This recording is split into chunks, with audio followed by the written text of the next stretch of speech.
రాష్ట్రపతి విశాఖ పర్యటన. రాష్ట్రపతి ద్రౌపది ముర్ము విశాఖపట్నం చేరుకున్నారు. విశాఖ నేవల్ ఎయిర్ స్టేషన్ డేగా వద్ద రాష్ట్రపతికి గవర్నర్ జస్టిస్ అబ్దుల్ నజీర్ స్వాగతం పలికారు. ఐబొమ్మ రవికి బెయిల్.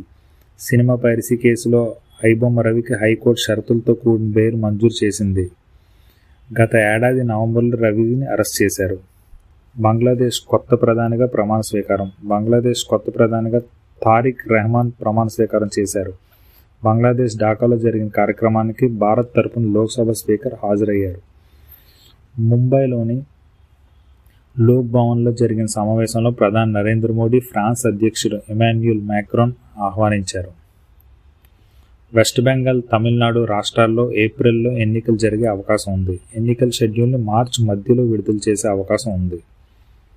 రంజాన్ సందర్భంగా ఏపీ ప్రభుత్వం అనుబంధ ఉర్దూ మీడియం స్కూల్స్ టైమింగ్స్ ఉదయం 8 నుంచి మధ్యాహ్నం 1:30 వరకు ఉంటాయి.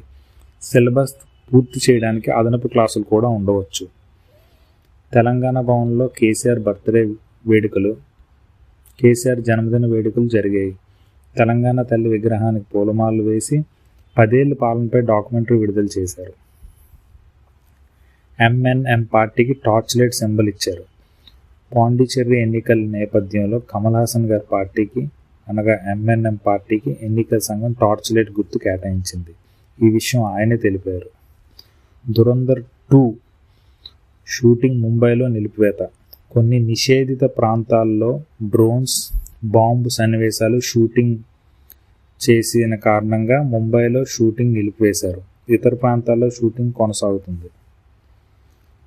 స్మృతి మందానాకు BBC award. Bharat cricket Smriti మందానాను BBC Indian sports woman of the ఇయర్గా ప్రకటించింది. ఆమె ప్రదర్శనకు గాను ఈ గౌరవం లభించింది. Thank you.